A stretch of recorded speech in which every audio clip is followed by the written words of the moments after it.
There we go. Okay, so hi everyone, welcome to the All About CICMH webinar today. My name is Tarin. I use she, her pronouns, and I am one of the research and knowledge leads at CICMH. Before I begin and before we get to all about the exciting things at CICMH, I would like to acknowledge the land that we reside on. So we gather in the traditional territory of the Wendat, the Anishinaabe Nations, the Haudenosaunee Métis, and the Mississaugas of the New Credit First Nation. The treaty that was signed for this area of land is collectively referred to as the Toronto Purchase, or Treaty 13. These acknowledgements, though imperfect, they provoke us to consider the ongoing impact of our work has on Indigenous people and to reflect on whether our work on quality will maintain the status quo and reinforcing the colonial legacy, or instead will serve to improve shared decision-making, renew respect relationship across our communities, and improve access, experience, and outcomes for First Nation, Inuit, and Métis people in Ontario. I hope you take some time to reflect how your relationship has evolved with this land and think of anything that you can possibly do to pay respect to this land. So before we begin, I just want to go through some housekeeping. There is closed captioning at the bottom of the screen that you can turn on. The chat function is available for discussing thoughts and reactions, any ideas you may have. You're welcome to share them in the chat. We also have a question and answer function for submitting questions for our panelists here. And we will answer these questions at the end. The recording will also be available on our website post-webinar.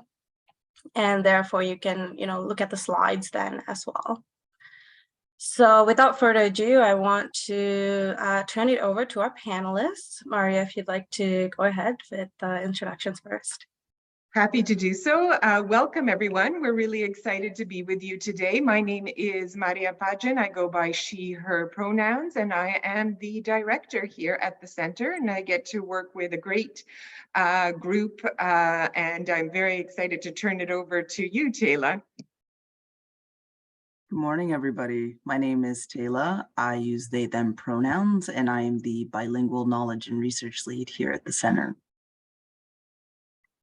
Okay, so I'm going to put up the slides right now, and whenever we're ready, we can get started. Super, thank you, Tarin. And before we went live, we were just chatting behind the scenes, and we really want this to be helpful to those of you that have joined us today. So again, if there's anything you want us to expand on, please let us know. We also love feedback. So if we're going through and you're hearing us talk about things and they either surprise you or if they've been helpful to you in the past, please let us know. We want to really make sure that the center is meeting all of your needs. Next slide, please. So really important to start off by saying that the center is actually a really unique collaboration between 5 organizations, including Colleges Ontario, the Council of Ontario Universities, the Ontario Undergraduate Student Alliance, the College Student Alliance, and CMHA Ontario Division. And the 3 of us all sit in and are staff of CMHA Ontario. Next slide, please. Our mission is to work with and to support the work that's going on across Ontario post-secondary institutions, and to really be a support and a help to the individuals that are supported and committed to student mental health and well-being. One of the sort of misnomers, sometimes folks think that we only work with the counseling team or the student services team. And one of the things we've really been trying to highlight is that our work, and as we go into the next slides, really supports everyone on campus. And we take a whole campus approach, meaning we feel everybody plays a part in student mental health and well-being, but also that everybody's own mental health plays a really important part in creating a psychologically safe campus. So more and more, we're also creating resources and information sheets for staff, for example, to look at their own mental health and how that plays a part. A few years ago, we got together and did this fancy chart, and really, in essence, it is talking about what we are trying to achieve. So at the end of the day, at the end of the road, how will we know that we are moving things forward, and what is it that we want to move forward? And so for us, we truly believe that by engaging and supporting colleges and universities in their commitment to student mental health and well-being, we can have an influence on creating better supports for students, a healthier post-secondary campus for all, and in the future, creating a more resilient student entering the workforce. So at the end of the day, really, we're trying to create a healthy environment for all. Our work comes in 3 big buckets, and I'm going to be going into this with the help of Taylor in more detail. The 3 buckets are knowledge management, engagement and collaboration, as well as advancing the system of support for post-secondary students. So how can we as a province move things forward? So next slide, we'll begin to dig deeper into what these actually mean. This is our lovely website. We spent a lot of time updating this website and would love to get feedback on it. But this is where you will find all things campus mental health. So if you are starting out and wondering, hey, what is the center all about? This is your go-to place.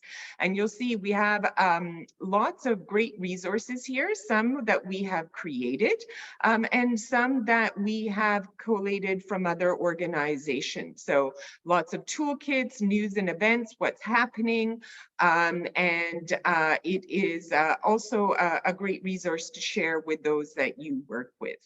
Next slide, please.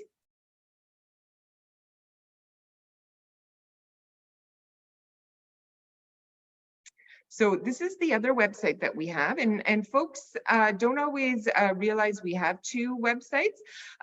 Would love to sort of see a show of hands amongst our participants if you have ever visited More Feet on the Ground. More Feet on the Ground is a free, and I'm going to emphasize free, online course that goes into how non-clinical staff, students, really anyone on campus can better understand how they can play a role in recognizing, responding, referring, and reflecting upon student mental health. So it is a quick course where, for example, student leaders, peer support leaders, during orientation, during new staff orientation, folks can begin to look at what is the part they can play, by no means replacing counseling, but what part they can play in beginning to respond, recognize and respond, and then refer students to supports. And you'll see in the corner, there's a little darker sort of button that says services. Along with our partners at Connex Ontario, what we've been able to do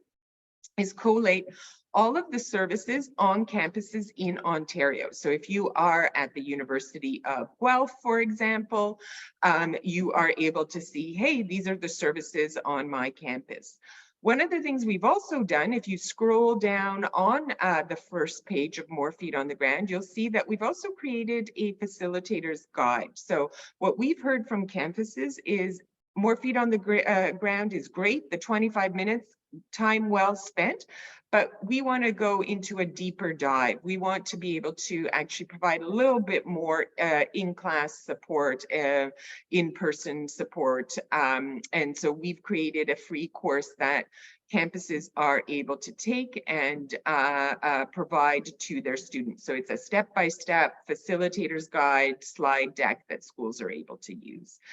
Again, we'd love to hear feedback if you've used More Feet on the Ground, if there's ways that we can improve it. And just as a reminder, and Taylor will remind me of this throughout, that all of our resources that we create are also in French. So more feet on the ground, you'll see up in the top, there is an FR. It'll take you to the French site. Next slide, please. So Toolkits. I'm going to bring Taylor in because Taylor has dug deep into our toolkits, and would love for you to give a little bit of an overview of the 3 that we created this year. For sure. Thanks, Maria. If you visit our campus mental health website, you'll see that we have a lot of resources, a lot of really amazing toolkits that were created by the team. The one that I can speak most plainly to is a toolkit that I created entitled Invisible Intersections, which is looking at how post-secondary institutions can support 2S LGBTQ+ students and staff on campus. But really exciting, we also have our anti-oppressive practice toolkit, part 2 of it. If you haven't checked out part 1, you're in luck because now it has a sequel. So go and check that out. It's a really great in-depth dive on how to incorporate anti-oppressive practice principles, how to incorporate anti-oppressive principles into your practice on campus. And we also have highlighted here is our sexual violence response on campus toolkit, which it really looks at some of the responses that schools have developed to be able to create measures to respond to sexual violence on campus. As we know, it is an issue that we do see a lot of, and our colleague Emily Ann was able to get some folks together on different campuses to really dive into that issue and come up with recommendations. So all of our toolkits do have recommendations and different tips that folks can use to really reflect on what's happening on their campuses and then try to put new things into practice. So highly recommend the 3 that are here, and we also have some really amazing ones coming out this year. So just keep your eyes on our website. And again, they're all available in French as well. So if you work on a Francophone campus or work with Francophone students, please feel free to go and check those out. I'll stop talking. And I'll just be quick to say, we also have a lot of archived toolkits. So some of the ones that we've done in the past include mental health crisis response on campus.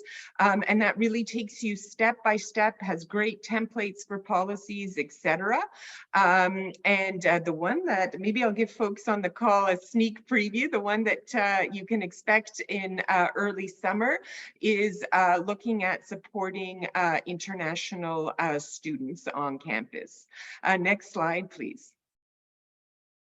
So we also create a lot of info sheets, and these are some of the ones that have come out more recently.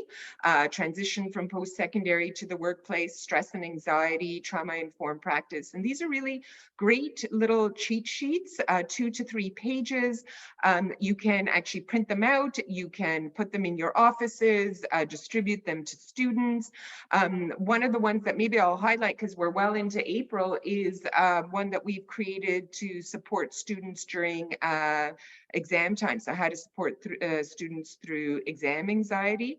And maybe a couple of the others I'll focus, because one of the ones that it's really interesting to me when people say, what has been the most popular one in the last couple of years? It might be of no surprise to folks, our tip sheet on anger.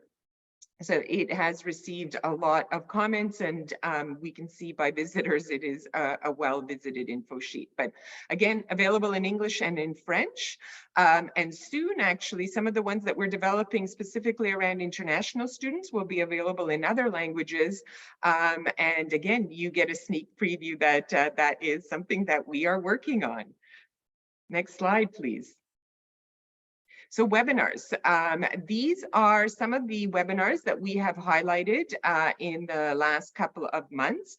We're glad that you are here joining us today. And we also have an announcement about our webinars that I think is quite exciting. Starting in April, and our fiscal year, just so folks know, is April to the end of March. We are launching a new certificate program for our webinars. So if folks attend 6 of our webinars in the space of the fiscal year, so between April and the end of March, we will be providing you with a certificate. So really exciting for those of you that are trying to, we are in a state around micro-credentials, folks looking at how they can hone their skills. For new staff that are maybe starting out and really want to sort of show how much time they are putting into honing their skills, it's a great opportunity. So 6 attending, if you attend 6, which is quite easy when we offer about 12 to 13 a year. And the one caveat is that you have to watch them live. So would love to hear again in the chat if you've attended any of our webinars, which one has been your favorite.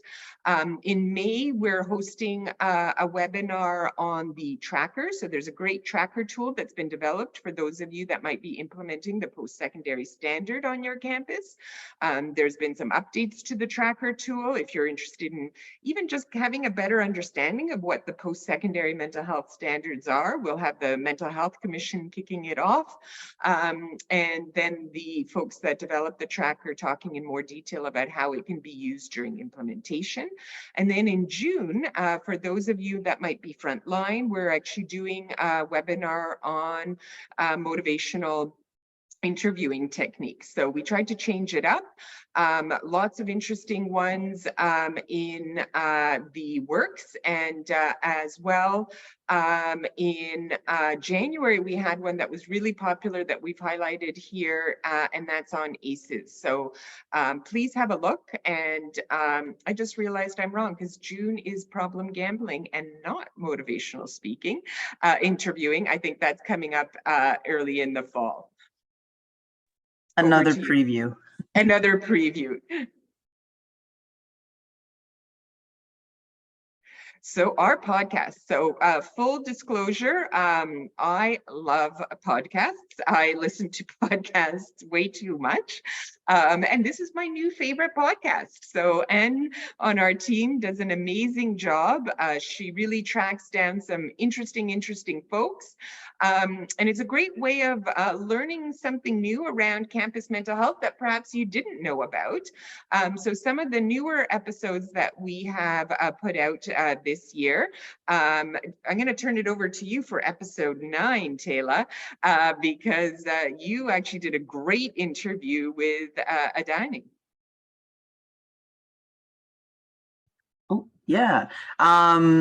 Thanks, Maria. Yeah, so in conjunction with the Invisible Intersections Toolkit, I interviewed community activist Adani Phillip, and we spoke very candidly about youth mental health, queer youth mental health. She works in she works in community, in queer community, advocating and doing case management with queer youth.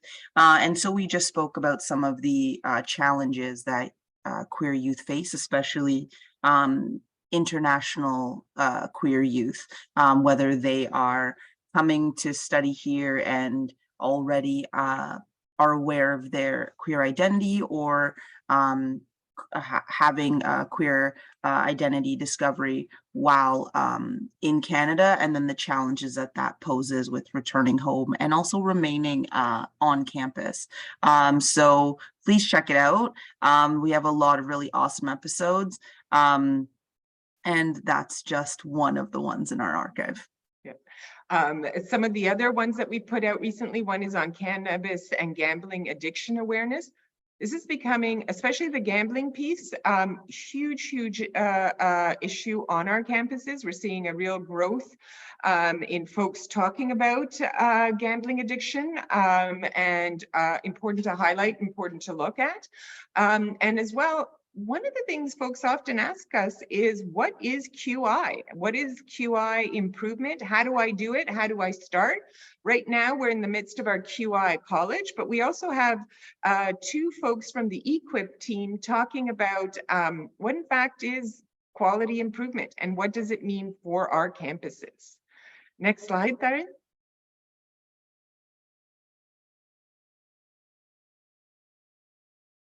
So one of the things folks don't know that we do is we also do a lot of training. And in the last couple of years, we have developed a number of courses that we offer either to staff or students on campus. And we're really excited about this. We've had great response. We've highlighted some of these sessions during our regional forums. We've highlighted some of these sessions during COVID. And it's just a great opportunity. If you're on a campus and you're looking to do a deeper dive in some of these topics, please reach out to us. We're happy to chat about it, happy to do a little bit of a deeper dive into some of these topics. One of the ones that's been really popular in the last couple of years is burnout recovery. But we also, especially during COVID, did a lot of conversations around grief and loss. And this is grief not related just to the death of a family member, but really all of the losses that folks have been experiencing over the last few years and the impact that that's had on their mental health. And I think our next slide highlights something really exciting. And I'm going to pass it over to you, actually, Theron, because you had a big hand in this.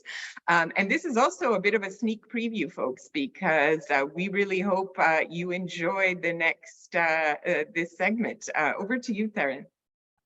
Yeah, so we actually had an exciting opportunity to put two of our training sessions that we've developed online to be available on our website for students to access for free, and not just students, even staff, faculty. I feel like rest and sleep. I'm laughing, Karen, because every time I mention the sleep one and I say, oh, we've developed a sleep program for students, a sleep session, all of the staff are like, what about me? So it is very applicable to anyone who is experiencing difficulty around sleep.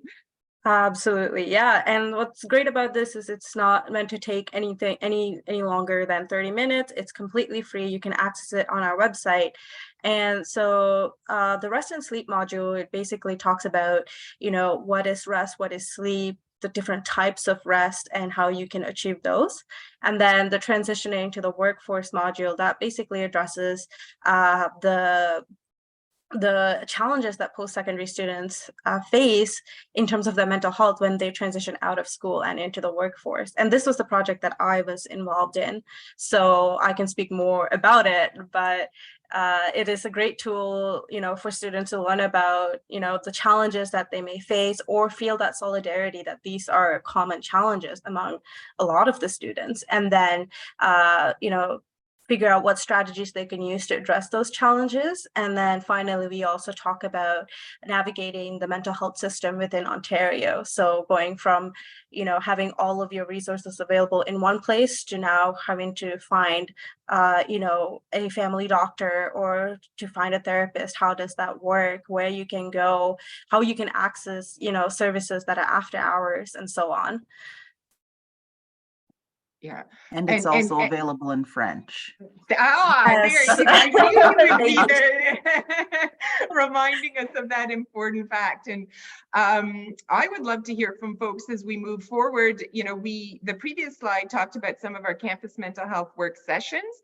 And if we were to do another online session, I would love folks on the line to be able to give their thoughts on what session they would love to see next. So maybe just take it to the previous slide just for a second, Theron. And if folks have a minute just to have a look. So burnout recovery, empathic strain, stress and anxiety, etc. Would love to hear from folks, just letting us know if we were to do a next one, what next one they would like to see. So please share with us in the chat and we will move forward in the presentation.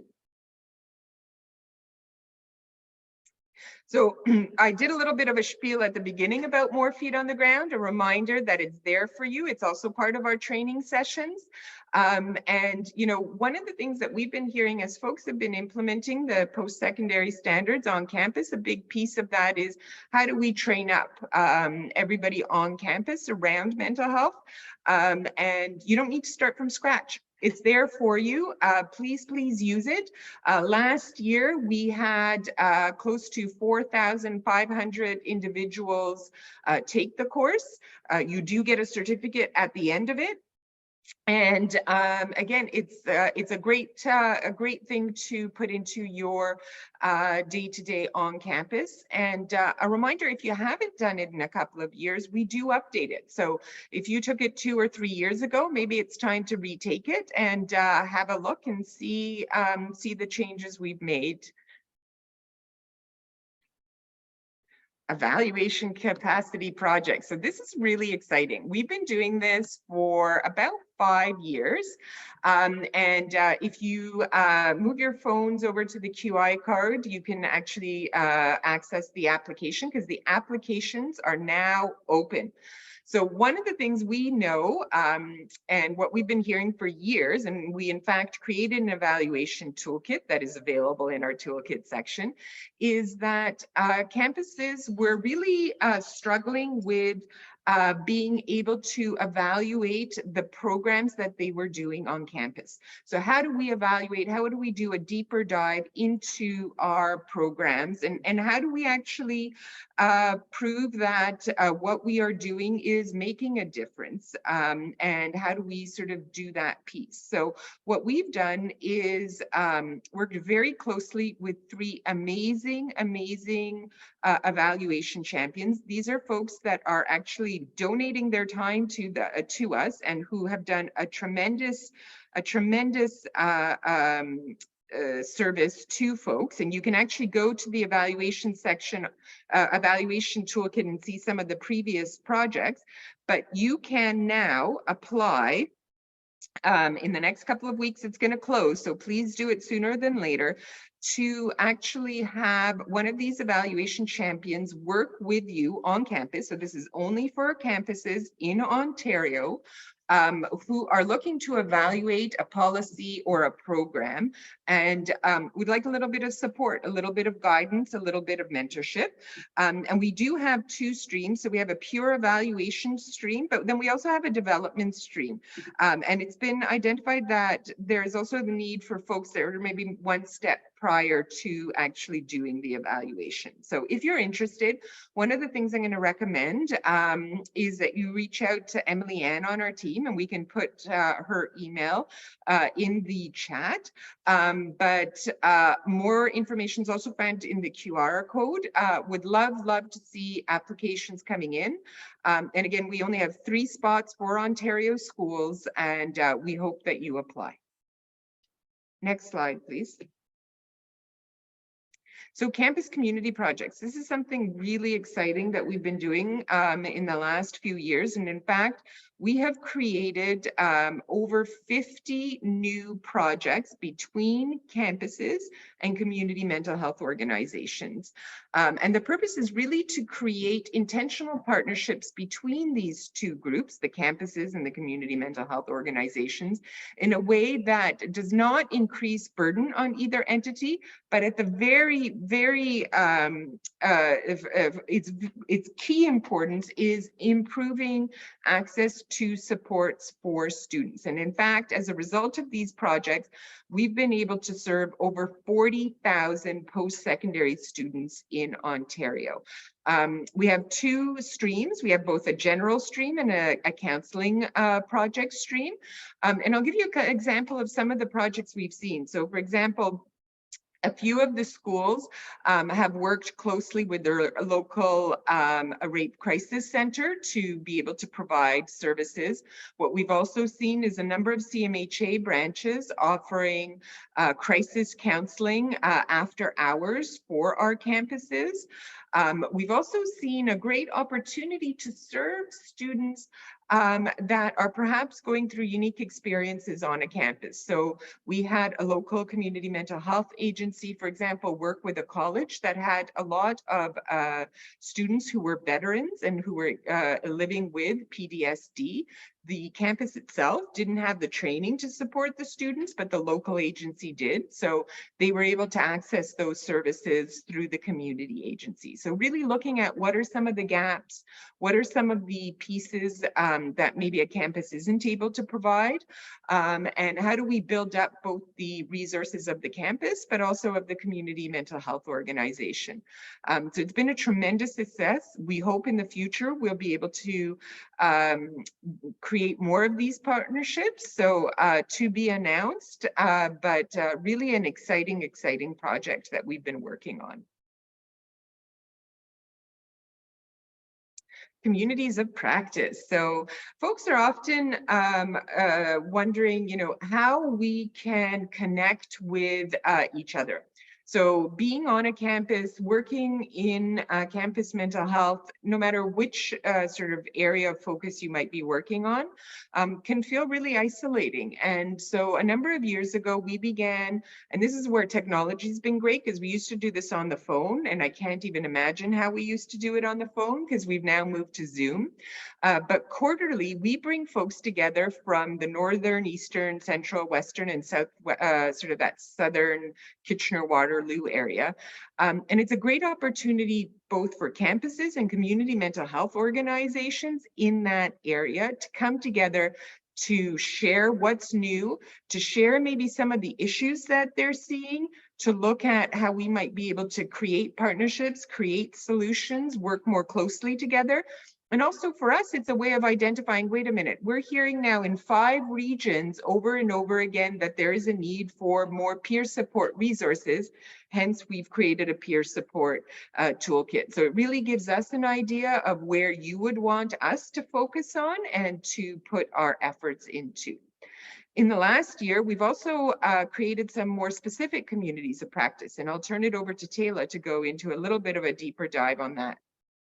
For sure. So coming out of a lot of our stakeholders in POSAC, they've mentioned a few key areas that we've developed some COPs around. So now we have a COP to highlight the national post-secondary national standard that Mariette spoke about a little bit earlier. It kind of just gives folks a chance to ask questions about the standard, really understand what it means. We know that a lot of people hear the standard and are not quite sure. So that's a perfect place to go to kind of get a better sense of what it is and how you can begin to implement it, or really just take a look at the work that you are doing on campus and see how that fits within the standard. Sorry, my computer's telling me that my battery is running low. We also have the peer support COP, which is a COP that I personally chair. And it is a great opportunity for folks who are working in peer support or are looking to build out a peer support program to come in and, like in all of our COPs, sit amongst peers and have conversation, whether it's to pitch an idea and get some feedback, or just really take in what work is being done and make those connections. That's another reason why we're here, is to make those connections and to facilitate those things. So along with all of our regional COPs, our French language COP, which I also chair, and the Indigenous COP, we also have the peer support and national standard, which are available to folks who come from any of the other regions to really just come in and yeah, make those connections. Great, thank you. Next slide, please. Regional forum. So going back to that bucket of work in terms of collaboration, this is really a great opportunity. This is a photo of our central regional forum this year. And we really missed seeing people in person in the last few years, and have finally been able to host these in-person events. And our regional forums are full-day forums where we bring together local community agencies and campuses with the hopes of increasing collaboration, networking, networking, sharing resources. And it's just, you know, at the end of the day, the magic really seems to happen at these events, and folks are so appreciative of the knowledge they're able to gain from each other. We often highlight one of our campus mental health work sessions. So this year we've been highlighting the sleep and rest. It's also a great opportunity for campuses and for community mental health organizations to present on what they're working on, what are some of the new and innovative, for example, programs that are being run. And we really see at the end of it, we sort of always ask the question, are folks changing their practice as a result of these regional forums? And it's always like 90% of the folks say, oh, I've left with something, I'm making a change, either to how I'm running a program, how I'm implementing a policy. And it's just been amazing, amazing to see and to be able to do these in person again. Next slide, please. French resources, over to you, Taylor. Amazing. So I've been sort of plugging it the whole time, but just another overview. So we do have, like Taryn mentioned, the courses. They are available in French right now on our site. And you will get a certificate as well for completing the French course. Our community of practice, like I mentioned before, only our Francophone COP is in French, unfortunately. It's not recorded. But again, Francophone folks or folks working in Francophone and bilingual institutions are welcome at the other COPs as well. This is just one where we can sort of hone in on what's happening on Francophone campuses and have that peer support amongst folks working in the Francophone campus space. We also have a Francophone forum, which is a bit of a larger scale, longer COP. It's kind of like a toolkit to Infosheets sort of a deal. And then something that wasn't mentioned before, we have a Francophone. We have a French newsletter, which is where we highlight all of our available things in French. So whether that's our courses, toolkits, info sheets, we also highlight events that are coming up, new things that are posted on the website, and sort of anything that's happening or that we see happening around the French mental health and campus space. So please sign up for our newsletter. You can either email me or you can check on our website and click around a little bit. It's probably easier if you email me. But yeah, we would love to have you on our mailing list to be able to keep you in the loop with what we're doing on the Francophone side, on the French side. Thank you, Taylor. Which actually is a great segue, because we have the opportunity for folks to submit French abstracts to our Dialogue to Action virtual conference. So this is a highlight for all of us. Our conference is virtual. Last year, we had 670 individuals register for our conference. And right now, the opportunity is open for folks to submit an abstract. So our abstract call for abstracts closes on May 12th. We have a number of streams, including a student stream, including an Indigenous post-secondary mental health stream. And we really, really want to hear from you. Please let us know what programs you're putting into place, what policies you might be putting into place. And one of the things we really want to emphasize this year is, you know, in this world, we spend a lot of time dialoguing and having conversations, and that's important. But we also want to show action. So how do we actually move things forward? We often at conferences hear a lot about theory, but we really want to see that practical aspect. So how does this look like on your campus? We would really, really appreciate if you put in your abstracts. You have another couple of weeks to go. There's a QR code here if you'd like to go into a deeper dive into the streams. Taryn and Taylor, what am I missing?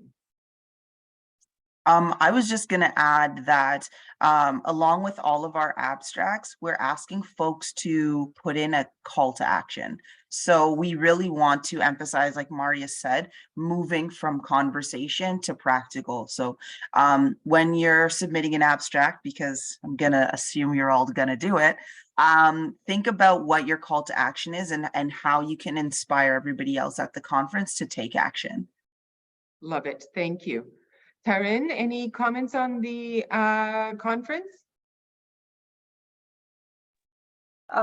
Nothing too major, but I just want to say I'm looking forward to seeing all of you there.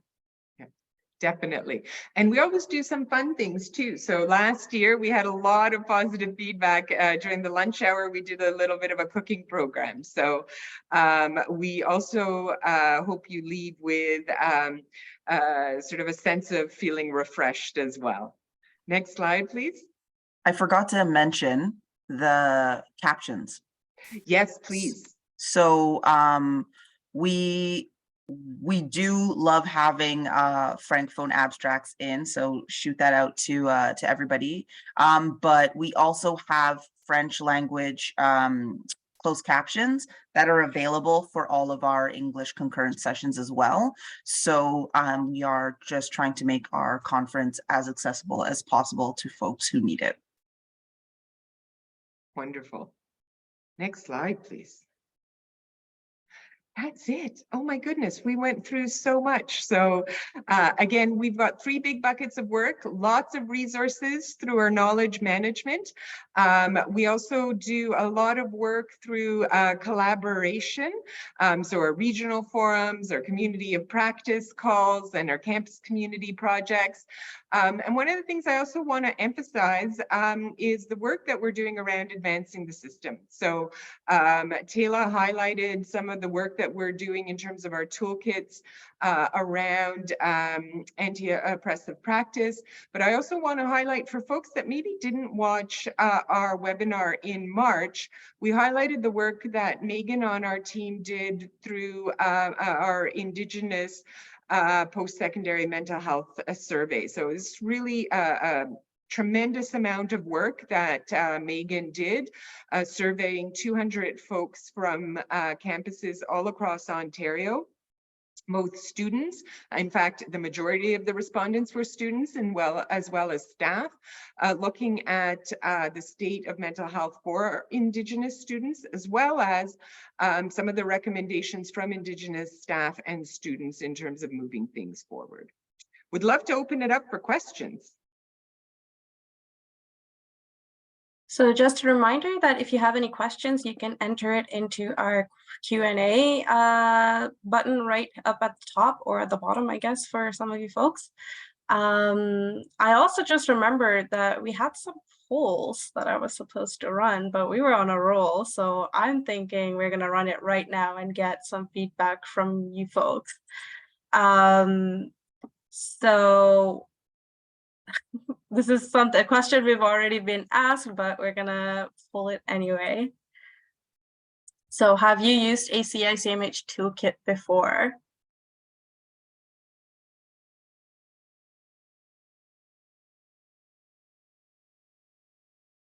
Okay.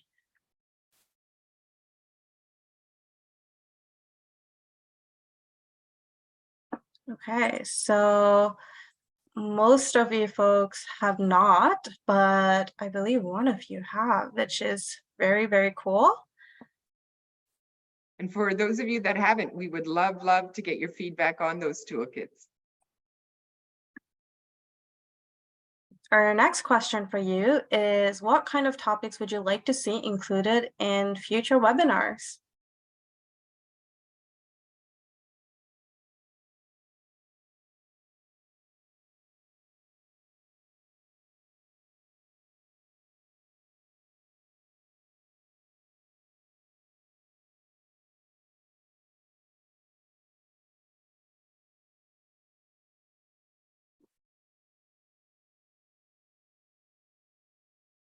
I'll give you a few moments for you to answer.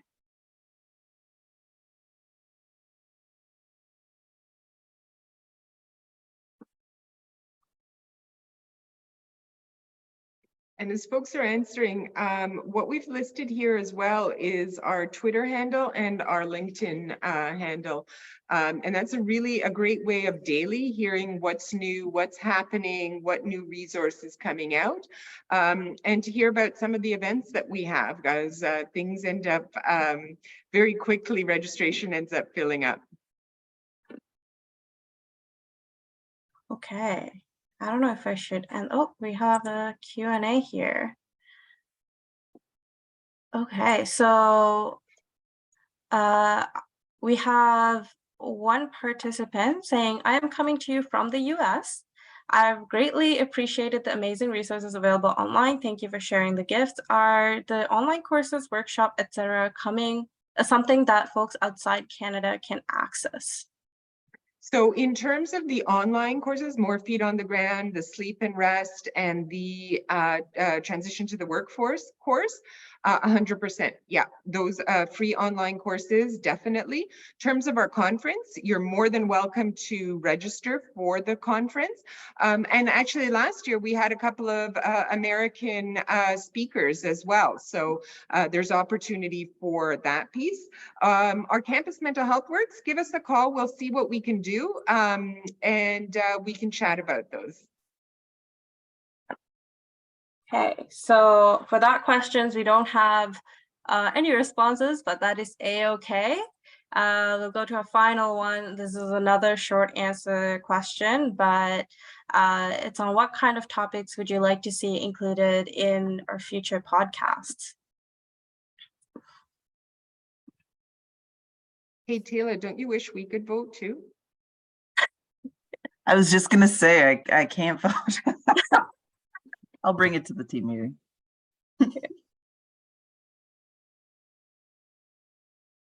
And I think, you know, this is not the only opportunity for you to give us your input. You're welcome to email us. And, you know, if you have any ideas, if you're seeing any sort of gaps within campus, you're welcome to let us know, and we'd love to tackle it and provide information.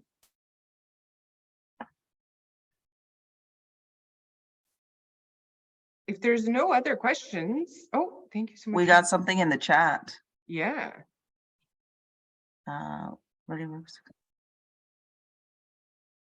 Open to a conversation about partnership to reach as many students as possible.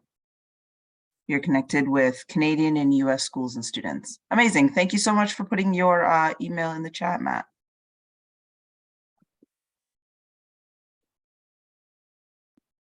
Well, if there is no other comments, I just also want to say a big shout out to the team. It is it is probably the best job anybody could ask for, working with these folks. The resources that they create and the ideas and the innovation within this team are amazing. So please reach out, and we are happy to chat. And thank you so much for joining us today. So I just stopped sharing.